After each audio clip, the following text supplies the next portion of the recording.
Kirby's Return to Dreamland, or in fashion of the remake, Kirby's Return to Dreamland Deluxe, might still have the best final boss of all Kirby games. This isn't a brave statement to make, as many fans like to agree how memorable Margolor cemented himself as one of the most iconic final bosses of the franchise. The little alien may not be the first one to use Betrayal in order to achieve his goals, but pulled it off much more elegantly and with a rather spontaneous plan. Today we are used to never-ending climaxes consisting of multiple phases, and while entries like Planet Robobot or The Forgotten Land lean much more heavily on the spectacle side, there's still a clear difference in comparison to this game, which basically set that standard. Return to Dreamland's final decider is not so noteworthy because of its extended battles, plot twist or use of gimmick, but a simple method that makes every critical confrontation, be it a game, movie or book, thrilling. Struggle.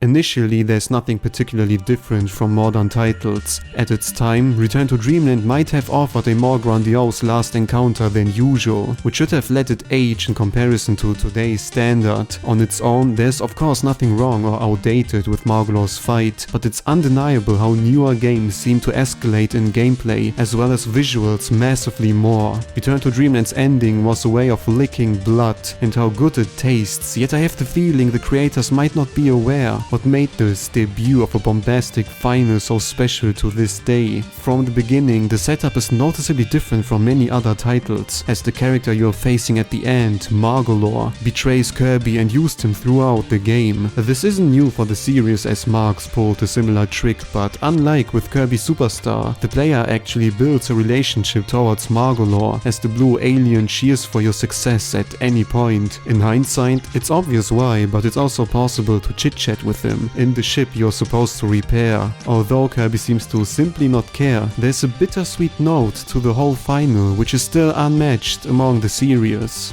The very same could be said about the lore Star Cutter as well. Having a shmup section during the final is familiar for the franchise per se, but battling the ship Kirby and the squad tediously brought back to life is just a cherry on top of this poisonous cake. The overall personal weight of this entire sequence to the credits is surprisingly well crafted and not hidden behind vague lore or pause screen descriptions beginners might have missed. On top of that, you work together with the enemy you just swinged the sword with a moment ago. Everything is just perfectly tied together. However, all of this is not the reason for Return to Dreamland's amazing struggle. Self-explanatory, it must be something with the battle itself. While the setting and music deliver undoubtedly, facing off Margolor couldn't have been staged better. A whole entourage of dangerous attacks and climactic use of the game's gimmick, the super abilities. As expected, Kirby beats his final opponent in the most dramatic and over-the-top way, and there's utterly no reason to believe in this moment that there should be a follow-up secret trick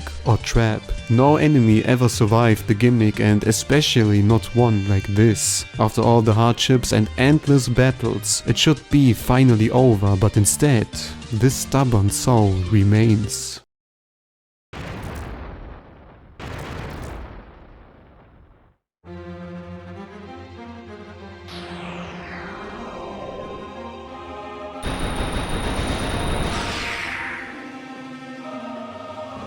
It is common knowledge to defeat the true antagonist in a climactic way, just appropriately with some sort of ultimate skill. Other Kirby games, and especially every following one, always conclude with their respective gimmicks, but Return to Dreamland is, ironically, still the only one to approach this pattern differently despite being the first modern entry. On paper, it would have been more logical if something like Star Allies or The Forgotten Land would shake up this particular formula, making Return to Dreamland still all the more unique. If they would have gone the safe route of a merely conventional fight, Return to Dreamland's climax would have aged poorly due to how over-the-top every succeeding title tends to be. Even the music reflects this struggle by changing from an intimidating, pressuring quick tune to a much more desperate, slower soundtrack, mirroring how exhausted Kirby and the player must be at this point. If you have watched any reactions back in the day or in the course of the remake, the absolute disbelief in most people's eyes when facing the truth truth that this battle was far from over was the exact reaction the developers were going for. The overall tone is hopeless, which speaks against the conventions of letting the protagonist race against the odds and deliver a final blow. Remember Kirby swallowing Sectonia, eviscerating Stardream, or simply running over Facto Elphalus. There is no such moment here, since this time Margolor is the one using the game's special feature against Kirby. Nothing feels hopeful, which is why most players probably die during this phase, eventually confirming the premonition that it is over. Yes, you don't have to start the whole battle again and immediately continue where you left, but the initial moment of disbelief works so perfectly that nothing can take it away. If at all, dying only adds to the moment, since you are uncertain if you have to do the whole fight again. You could assume this second phase only wants to achieve this feeling of struggle and disbelief, but against all expectations, it's just as hard, if not more challenging than the first phase. The way this abomination happily smiles, juggles projectiles and makes use of dimension-altering skills is rather unsettling and lets it differentiate from the original Margolor enough. Highlighting the difference of power, Margolor's soul even makes use of his own version of the super abilities, making you taste your own medicine. And to round up everything flawlessly fine, there's no climactic finisher, but simple attack to end this one last struggle, finally.